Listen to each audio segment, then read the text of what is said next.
귀한 찬양 감사드립니다. 믿음으로 고백합니다. 오늘은 참으로 좋은 날입니다. 우리 모두에게 좋은 일이 일어납니다. 할렐루야.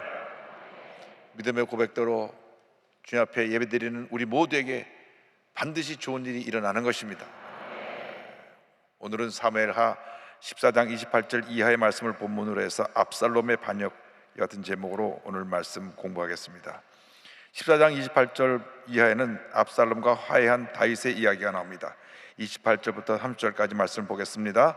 압살롬이 이태 동안 예루살렘에 있으되 왕의 얼굴을 보지 못하였으므로 압살롬이 요압을 왕께 보내려 하여 압살롬이 요압에게 사람을 보내 부르되 그에게 오지 아니하고 또다시 그에게 보내되 오지 아니하는지라. 압살롬이 자기의 종들에게 이르되 보라, 요압의 밭이 내 밭 근처에 있고 거기 보리가 있으니 가서 불을 지르라 하니라. 압살롬의 종들이 그 밭에 불을 질렀더니 3년 동안 압살롬이 그 형 암논을 죽이고 자기 할아버지가 있는 구슬 땅에 가서 지내다가 요압이 자기를 데리러 와서 예루살렘에 왔는데 아직 아버지가 마음에 큰아들을 죽인 것에 대해서 분노가 풀리지 않아서 데려왔지만 지금 보고 싶은 마음이 없다. 그래서 아버지를 보지 못한 지가 2년이 지났습니다. 그러니까 나를 요압 장군이 데려왔으면 당연히 아버지를 만나게 줄 줄 알았는데 2년이 되도록 아버지를 못 만나게 하니까 자꾸 요압 장군에게 사람을 보내서 빨리 다윗 왕을 만나게 해라. 그런데 아예 요압 장군이 자기를 데리러 와서 데려올 때는 언제고 연락조차 하지 않습니다. 왜냐하면 왕이 아직 분노가 풀리지 않은 것을 알고 아예 연락을 하지 않은 것입니다. 그러니까 압살롬이 화가 나가지고 그 요압 장군의 밭에 불을 질러라, 불을 질렀습니다. 이것을 보면 우리가 압살롬의 자세에 대해서 한두 가지 문제가 있는 것을 발견합니다. 첫째로는 근본적인 뉘우침과 회개가 없다고 하는 것입니다. 자기가 가슴을 치고 통회하며 내가 형을 죽인 것에 대해서 잘못했습니다, 그런 마음 자세로 엎드려 있어야 되는데 시간도 많이 흘렀는데 왜 아직까지 나를 죄인 취급하느냐. 그리고 아마 욱하는 성질이 있었던가 봐요. 불을 질러라, 불을 질러. 남의 밭에 불을 질러게 해가지고 놀래서 요압 장군이 뛰어오게 만듭니다. 31절부터 33절까지 말씀을 보겠습니다. 요압이 일어나 압살롬의 집으로 가서 그에게 이르되 어찌하여 내 종들이 내 밭에 불을 질렀느냐 하니 압살롬이 요압에게 대답하되 내가 일찍이 사람을 내게 보내 너를 이리로 오라고 청한 것은 내가 너를 왕께 보내 아뢰게 하기를 어찌하여 내가 그슬에서 돌아오게 되었나이까. 이때까지 거기 있는 것이 내게 나았으리라 하려 함이로라. 이제는 내가 나로 하여금 왕의 얼굴을 볼 수 있게 하라. 내가 만일 죄가 있으면 왕이 나를 죽이시는 것이 옳으니라 하는지라.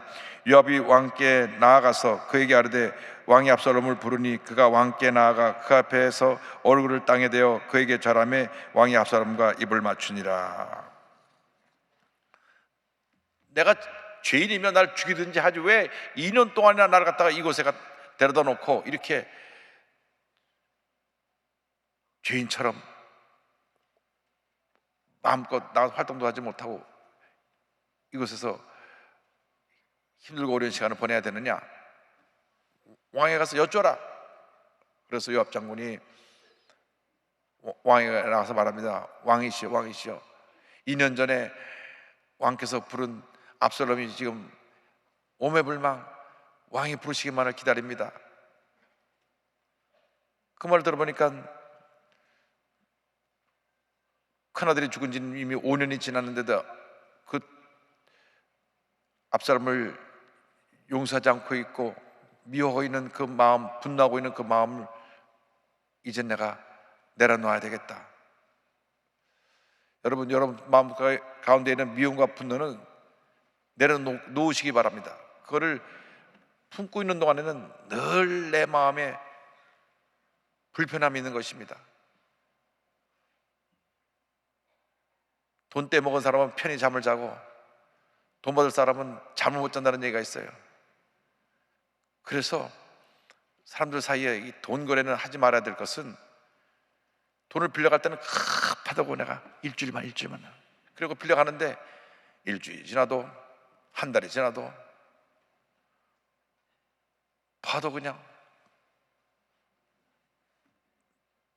모르겠습니다. 얼굴을 들고 다니면 돈을 빌려준 사람은 마음이 불편해. 그냥 견딜 수 없고 잠을 못 자고, 돈 빌려간 사람은 두 다리 뻗고 잠을 자면 이게 잘못된 것입니다. 그래서 이런 일이 있으면 안 되는데, 그게 빚을 진 사람은 빨리 본인이 빚을 갚고, 빚을 못 갚을 상황이 생겼으면 가서 사절을 하고, 내가 일주일 만에 갚으려고 그랬는데 이렇게 어려워서 이렇게 됐으니 내가 꼭 갚겠습니다 약속을 하고, 아예 이도 저도 아니면 돈을 빌려줄 때 못 빌려주겠습니다 거절하든가, 아주 어려우면 그냥 도와주든가, 그밖에 답이 없습니다. 빌려줄 때는 싫으면서 빌려줬다가 못 받고 나서 원수가 되는 경우가 꽤 많이 있습니다.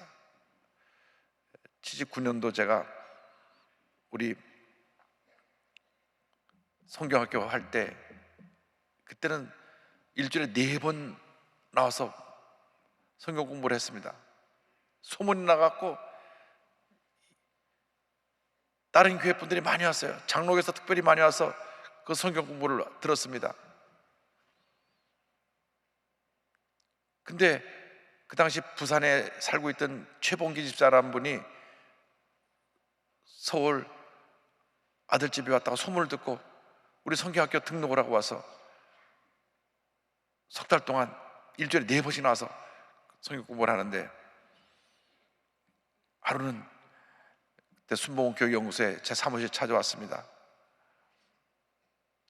전도사님, 제가 참 은혜를 많이 받았습니다. 은혜를 많이 받고 있습니다. 우리 연구소에 있는 강사님들이 얼마나 말씀을 잘 전하시는지 시간 큰 은혜가 됩니다. 그러면서 제가 묻지도 않는데 본인 간증을 하는 겁니다. 79년도 당시 본인이 얼마나 돈이 많은지, 나이는 한 80 가까이 되셨는데 그 당시 본인이 갖고 있는 재산이 800억이라 그랬습니다. 그러니까 지금으로 말하면 8천억도 넘을 거예요. 그 당시 800억이면 그 당시 중학교 선생님 한 달 월급이 16만 원이었거든요. 그 중학교 선생님 한 달 월급이 16만 원일 때 800억을 갖고 있으니까 상상을 초월하죠. 돈이 얼마나 많은지. 그런데 저한테 와서 왜 그 얘기를 했는지 지금도 기억이 안 나요. 800억을 갖고 있다는 얘기를 왜 했는지. 그런데 무슨 얘기를 하려고 그 얘기를 했냐면, 제가 평생 살면서 한 가지 얻은 교훈이 있습니다. 어떤 경우에도 사람들과 금전거래는 하지 않아야 되는 것을 제가 배웠습니다. 제가 아주 가까웠던 친구, 어릴 때부터 같이 자라서 그냥 그저 친형제보다 더 가까웠던 친구 하나가 있는데, 이 친구가 사업을 하다가 어렵다 그래가지고 한 달만 변통해 달라 그래서 5억인가를 빌려줬는데, 그로 인해서 저는 친구도 잃고 돈도 잃었습니다. 몇십 년 넘게 그렇게 가깝게 지냈던 친구인데 그 돈을 빌려가고 난 다음에 형편한 데서 돈을 못 갖게 되니까 저를 피하고 도망갔습니다. 그래서 친구도 잃고 돈도 잃었습니다. 너무나 그게 마음이 아프고 상처가 돼서 본인이 크리스찬이니까 기도하는 가운데 내가 용서해야 되겠다, 용서하는 마음을 갖게 해달라고 기도하고 나서 용서하기까지 시간이 한참 걸렸답니다. 왜? 친구를 잃어버렸으니까. 돈 때문에. 제가 돈 잃어버린 거는 괜찮습니다. 그래, 친구를 잃어버린 게 너무나 마음이 아픕니다. 그래서 그때부터 제가 원칙을 세웠는데, 돈을 빌려달라고 하면 꼭 묻는답니다. 먹고 살기 어려울 정도로 그렇게 어렵냐고 물어본답니다. 내가 좀 먹고 살기 어려우니까 왜 이렇게 도와달라고 왔지, 잠깐 빌려달라고 왔지. 그러면 그날로 비서를 통해 그 집에 보내가고 다 조사를 해보고 나서 진짜로 그 집이 먹고 살기 어려운 상편에 처했습니다. 사업이 부도가 났습니다. 얘기를 하면 그 집에 쌀도 몇 가마를 보내주고 그 다음에 불러서 봉투에 한 200~300만 원 넣어서 이건 내가 자네 그냥 주는 거니까 그냥 쓰라고, 그리고 앞으로 돈을 벌게 되면 내가 자네를 도와준 그걸 생각하고 자네처럼 어려운 사람을 그냥 도와주라고. 그래서 그 후로는 단 한 사람도 이렇게 사람과의 관계가 어그러진 일이 없다.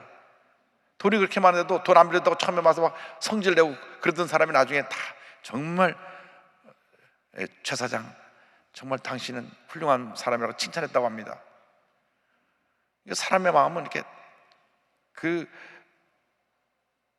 변질이 되는 겁니다. 그렇기 때문에 우리가 사랑을 베풀고 그 다음 베푼 것에 대해서 잊어버려야 돼. 베푼 걸 다 기록해놔. 내가 몇 월 며칠 날 30만 원 꽂았음, 밥 3번 샀음, 그래가지고 그걸 다 기억해갖고 내가 밥을 3번에 샀는데 그럴 수 있냐 이렇게 하면 안 되고, 사랑은 베풀고 또 베풀고 베푸는 것입니다. 그래서 다윗이 이제 그 마음에 그걸 다 풀고 품고 그 다음에 여기 보면 입을 맞췄다는 표현입니다. 입을 맞췄다. 우리가 입 맞췄다는 표현을 그 성경을 보면요, 창세기 33장 보면 20년 형하고 원수가 돼서 집 떠났다가 돌아온 야곱이 야복강 나라에서 깨지고 난 다음에 이제 평생 다리를 저는 불구가 돼서 형을 만날 때 형이 하나님의 궁일할 마음을 줘서 그를 부둥켜 안고 20년 만에 화해하는데 입을 맞췄다 하는 말이 있습니다. 그 당시 진정한 화해 표현으로 입을 맞추는데, 입을 맞추는 게 아니라 양옆 뺨에다가 이렇게 입을 맞추는 것입니다. 지금도 아프리카 가면요, 이쪽 뼈 쪽 빨고 이쪽 쪽 빨고 나도 여기까지 빨라서 제가 아프리카 케냐 갔다가 붙잡고 막 양옆에 뺨을에다 막 뽀뽀하는 동안에 그래가지고 그 살짝 이렇게 하는 것도 아니고 그냥 해가지고 그래서 전 아프리카 가면 먼저 악수 먼저 악수 달려붙어 갖고 양옆에 뺨을 맞추려고 그런 것 같아가지고. 근데 그게 구약 때부터 있었던 습관이에요. 지금도 아프리카 가면 그냥 인사를 갖다가 부둥켜 안고 양옆에 뺨을 맞추니까 아이고,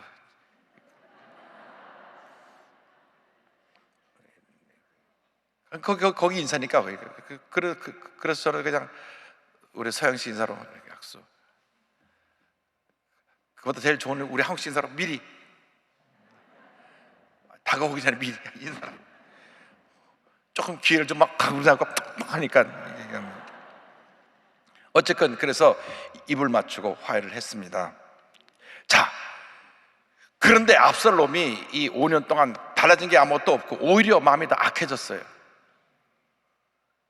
아버지가 나를 제대로 인정도 안 해주고 5년 동안에 나를 갖다 멀리 했다가 할 수 없이 요압 장군 통해서 억지로 했으니 이제 내가 아버지를 무너뜨리고 내가 그 자리에 앉아야 되겠다. 영모, 요즘 옛날 조선시대 얘기해 보면 늘 영모. 사도세자도 영모 꾸몄다 그래갖고 뒤지어 넣어서 죽였잖아요. 그러니까 아들을 갖다 영모한데 이 사람은 진짜 영모를 했습니다. 사람의 마음을 도둑질한 압살롬에 대해서 이제 15장 1절 이하에 나오는데, 절수가 기니까 제가 한 절 읽고 우리 여러분들이 한 절 읽고 교독을 하겠습니다. 제가 먼저 1절 읽겠습니다. 2절은 다 같이 읽으세요. 그 후에 압살롬이 자기를 위하여 병거와 말들을 준비하고 호위병 50명을 그 앞에 세우니라.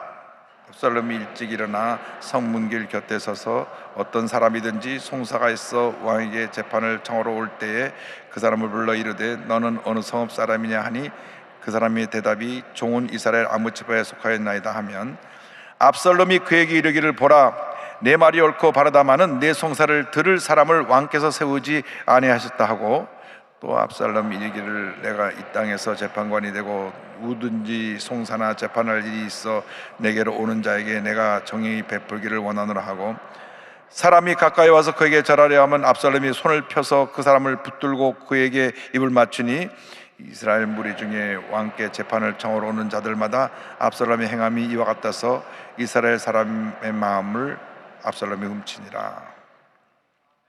압살롬이 아주 철저하게 계획을 세워서 자기를 위해서 호위병을 세우고 딱 그 성문 입구에 앉았다가 사람들이 이제 왕에게 무슨 것을 문제를 해결해 달라고 하면 대신 만나주는 겁니다. 왕자가 딱 위용을 갖추고 와서 만나가지고 얘기를 들어주고 문제를 해결해 주니까 왕한테 가기 전에 그 문에 입구에 와서 다 압살롬에게 와서 해결을 받고 돌아가니까 사람들이 마음에, 야, 다윗 왕은 한 번 만나려면 하늘의 별 따기인데 그 아들 압살롬은 얼마나 훌륭한지 나 같은 사람을 다 만나줘갖고 이게 다 들어주고 문제를 해결해줘. 너무너무나 감사하다. 사람들의 마음을 싹싹 돌려놓기 시작하는 겁니다. 그래가지고 사람 마음이 다 이제는 자기한테 돌아온 것을 알고 나서 영모를 꾸미고 이제 드디어 자기가 왕으로 선포하는 장면이 15장 7절 이하에 나옵니다. 헤브론에서 영모를 꾸밉니다. 7절부터 다시 교독을 합니다. 제가 먼저 7절 읽습니다. 4년 만에 압살롬이 왕께 아뢰되 내가 야훼께 소원한 것이 있사오니 청하건대 내가 헤브론에 가서 그 소원을 이루게 하소서. 다 같이 당신의 종이 아브라함 이스라엘에 있을 때 소원하기를 만일 야훼께서 반드시 나를 예루살렘으로 돌아가게 하시면 내가 야훼를 섬기리이다 하였나이다. 왕이 그에게 이르되 평안히 가라 하니 그가 일어나 헤브론으로 가니라. 이에 압살롬이 정탐을 이스라엘 모든 집합 가운데 두루 보내 이르기를 너희는 나팔 소리를 듣거든 곧 말하기를 압살롬이 헤브론에서 왕이 되었다 하라 하니라. 그때 청함을 받은 200명이 압살롬과 함께 예루살렘에서부터 헤브론으로 내려갔으니 그들은 압살롬이 꾸민 그 모든 일을 알지 못하고 그저 따라가기만 한 사람들이라. 제사 드릴 때 압살롬이 사람을 보내 다윗의 모사 길로 사람 아히도벨을 그의 성읍 길로에서 청하여 온지라. 반역하는 일이 커가매 압살롬에게 돌아오는 백성이 많아지니라. 이렇게 4년 동안 백성들의 마음을 살살 돌려나가고 산에 딱 돼서 분위기가 익으니까 맨 처음 그 다윗이 사울 왕의 아들 이스보셋하고 싸울 때 7년 동안 싸울 때 그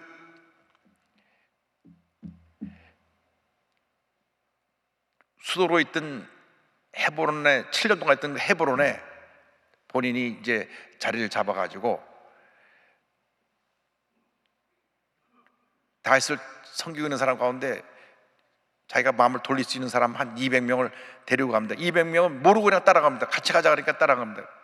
그래서 이 헤브론이 원래 수도였는데 헤브론에 딱 도착해가지고 전령들을 다 보내갖고 헤브론에서 압살롬이 왕이 되었다 그렇게 선포하게 하고, 다윗의 가장 신복이고 다윗의 모든 일을 옆에서 자문하고 전략을 꾸며주고 도운 아히도벨을 자기 사람으로 만듭니다. 최측근에서 배신자가 나온 겁니다. 다윗이 모든 걸 다 의논하고 그 다음에 그 아히도벨이 주는 아이디어대로 모든 것을 하고 하는 그런, 요즘 대통령의 거의 최측근 어떤 수석 정도 아주 그런 중요한 위치에 있는 사람이 배신을 해가지고 이 압살롬에게 갔습니다. 왜냐? 다윗 왕은 늙어서 이제는 힘이 많이 쇠해졌고 또 사람들 마음이 다 돌아선 걸 알았기 때문에 아히도벨이 가만 보니까 내가 압살롬에 붙어 있어야 이 권력을 계속 유지하겠다. 그래서 압살롬에게 그쪽에 가서 압살롬을 돕게 되었습니다. 가장 곁에 있는 사람이 변절한 것입니다. 우리나라 역사도 보면 참 불행한 역사입니다. 왜냐면 대통령 경호실장이 대통령을 죽였잖아요. 그냥 가장 가까운 사람이었고 동양 사람이었고 그래서 키워서 그 자리까지 왔는데 경호실장이 꽝 쏴 죽으니까 우리나라 역사가 불행한 역사의 하나로 기록을 남게 됐습니다. 그래서 우리 예수 믿는 사람들은 늘 하나님 앞에서 바로 서 있어야 되고, 내게 있는 그 조직에서 내가 어느 A라는 회사를 들어가면 그 회사를 위해서 충성해야지. 그 회사에서 잘 일하다가 정년이 되어 있게 되면 오히려 회사에 여러 가지 기밀된 상황 갖다가 밖에다 들고 나가고 그걸 딴 데다 팔고 또 세무서에 신고하고 이런 일을 하는 그런 악한 길을 가면 안 됩니다. 실제로 그런 사람이 있습니다. 정말 열심히 일을 하다가 정년퇴직할 때가 되니까 회사에 기밀 되는 모든 자료 갖다가 국세청에 신고해가지고, 그래서 큰 회사에 피해를 입히고, 그래서 회사 대표되는 분이 그것 때문에 벌금형도 받고 감옥에도 가게 되고, 그런 경우가 생겨나는 것은 이 아이도벨 같은 사람이 어디나 있다고 하는 것입니다. 아이도벨. 그래서 우리가 기도해야 됩니다. 하나님, 늘 하나님 일을 할 때 아이도벨 같은 사람이 우리 주변에 생겨나지 않게 하여 주옵소서. 옆에서 모든 거 다당이 다 되도록 도와주는 사람이 배신자가 되어서 뒤에서 그렇게 영모를 꾸미는 일에 참여함으로 말미암아 다윗에게 큰 타격을 준 것입니다. 이 얘기를 듣고 이제 다윗이 도망가는 장면이 13절 이하에 나옵니다. 13절부터 또 다시 교독합니다. 전령이 다윗에게 와서 말하되 이스라엘의 인심이 다 압살롬에게로 돌아갔나이다 한지라. 다윗이 예루살렘에 함께 있는 그의 모든 신하들에게 이르되 일어나 도망가자. 그렇지 아니하면 우리 중 한 사람도 압살롬에게서 피하지 못하리라. 빨리 가자. 두렵건대 그가 우리를 급히 따라와 우리를 해하고 칼날로 성읍을 칠까 하노라. 왕의 신하들이 왕께 이르되 우리 주 왕께서 하고자 하시는 대로 우리가 행하리이다. 보소서 당신의 종들이니이다 하더라. 왕이 나갈 때 그의 가족들을 다 따르게 하고 후궁 10명을 왕이 남겨두어 왕궁을 지키게 하니라. 왕이 나가매 모든 백성이 다 따라서 벳메르락에 이르러 멈추어서니 그의 모든 신하들이 그의 곁으로 지나가고 모든 그렛 사람과 모든 블렛 사람과 및 왕을 따라 가드에서 온 모든 가드 사람 600명이 왕 앞으로 행진하니라. 압살롬이 반역을 일으켰습니다. 그런데 모든 백성들의 마음이 이미 압살롬에게 다 가서 압살롬 쪽으로 사람이 너무 많이 가서 우리가 지금 그를 대적하기는 역부족입니다. 그러면 우리가 빨리 이곳을 떠나야 되겠다.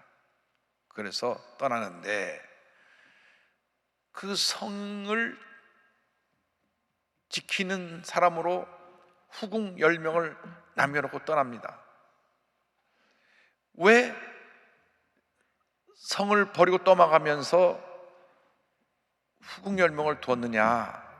성경학자들이 연구해 보니까 이 예루살렘에서 압살롬의 군대가 들어와서 전쟁이 벌어지면 수많은 사람들이 이 피를 흘렸고 죽어야 되니까 연약한 여자들은 해치지 않을 것이니까 군사들을 남겨놓은 것이 아니라 와서 연약한 여자들이 있는 것을 보고 피해 전쟁, 피해 살육전이 일어나지 않도록 그렇게 하기 위해서 여자들만 남겨놨다.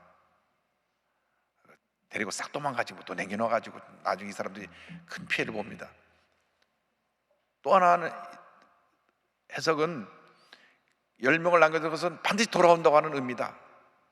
왜냐면 후궁이니까 후궁을 버리고 간 것이 아니라 내가 다시 돌아올 테니까 잠시 집 지키고 있어라 하는 의미로 설마 군인들이 와서 여자들을 해치겠느냐 그런 마음으로 이 후궁 10명을 남겨놓고 이제 예루살렘을 빠져나갑니다. 자, 19절 이하의 말씀을 다시 우리가 이제 충성심을 나타낸 또 사람도 나옵니다. 그래서 19절 이하의 말씀 우리가 또 교독합니다. 제가 먼저 읽겠습니다. 그때 왕이 가드 사람 이때에게 이르되 어찌하여 너도 우리와 함께 가느냐? 너는 쫓겨난 나그네이니 돌아가서 왕과 함께 내 곳에 있으라. 너는 어제 왔고 나는 정처없이 가니 오늘 어찌 너를 우리와 함께 돌아다니게 하리요? 너도 돌아가고 내 동포들도 데려가라. 은혜와 진리가 너와 함께기를 원하노라 하니라. 이때가 왕께 대답하여 이르되 야외 살아계심과 내 주 왕의 살아계심으로 맹세하옵나니 진실로 내 주 왕께서 어느 곳에 계시든지 사나 죽으나 종도 그곳에 있겠나이다 하니 다시 이때에게 이르되 앞서 건너가라 하매 갈 사람 이때와 그의 수행자들과 그와 함께한 아이들이 다 건너가고 다 같이요 온 땅 사람이 큰 소리로 울며 모든 백성이 앞서 건너가며 왕도 기드론 시내를 건너가니 건너간 모든 백성이 광야길로 향하니라. 자, 이 가드 사람 이때는 블레셋 출신입니다. 블레셋 출신이니까 원래 블레셋이 이 이스라엘과 적대적인 관계였는데 이제 다윗이 통일왕국을 이룬 다음 다윗에게 와서 충성하는 사람입니다.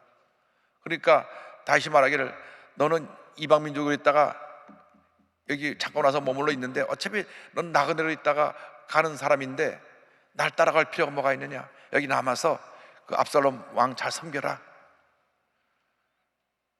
어차피 너는 우리 동족도 아니고 이방 민족으로 와서 나랑 같이 이렇게 피난길에 같이 가서 고생할 이유가 하나도 없다. 넌 여기 그냥 머물러 있으면 압살롬 왕이 널 잘 대우해 줄 것이다. 너 여기 남아 있었구나. 너를 갖다 높여 줄 수도 있고 하니 너는 여기 남아라. 그런데 오히려 나그네 신세로 이방 민족으로 들어와 있는 이때가 충성을 맹세합니다. 내가 하나님 살아계시는 누구 맹세하는데 내가 왕에게 충성하겠습니다. 저는 왕을 떠나지 않습니다. 그래서 다윗 왕의 마음을 감동시킨 것입니다. 가장 옆에 있던 신복은 배신하여 자기 등에다 칼을 꼽은 것 같은 상황이 됐는데 오히려 이방 민족으로 그곳에 와서 그저 중요한 자리도 있지 않고 변방에 있는 그러한 위치에 있던 사람이 나는 그래도 충성하겠습니다.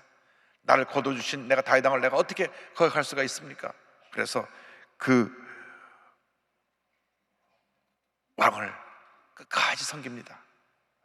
하나님 앞에서 우리가 충성된 자세로 하나님을 섬기고 우리에게 있는 그 있는 곳에서 나의 그 직분을 준 분을 위해서 충성을 다하면 하나님께서 큰 복을 주실 줄로 믿습니다. 우리나라에 약 200만 다문화 가족이 와 있는데 그분들은 우리 한국 사람들이 너무나 그 일이 힘들고 어려서 안 하는 그 일을 가서 합니다. 너무나 일이 고되고 힘들어서 안 하는 일을 그 작업 현장에 저들이 들어가서 일을 하는데 그 중에 충성된 사람은 정말 주인을 위해서 얼마나 충성을 다하는지 모릅니다. 벌은 수입은 다 자기 나라로 보내고 여기서 충성을 하는데 어떤 사람은 그 절단기에 손가락이 4개가 잘렸는데도 그래도 열심히 거기서 회사를 일을 해요. 우리나라 사람이 가서 손가락 하나로 잘랐다라 막 고소하고 난리치고 막 SNS에 퍼져나가고 이 회사가 내 손가락 자르겠다고 그래갖고 막 난리치던데 이 외국에서 온 분은 손가락 4개가 잘렸어도 붕대 감고 지금도 열심히 일 해. 그래서 참 저 충성된 사람은 저렇게 충성되구나. 우리가 어딘지 있는 곳에서 충성을 하고 최선을 다하면 하나님 복을 주시는 것입니다. 직장에서 또 내가 충성을 다하면 하나님이 그 충성됨을 보고 높여주시는 것입니다. 병원에서 지금 코로나 확자가 막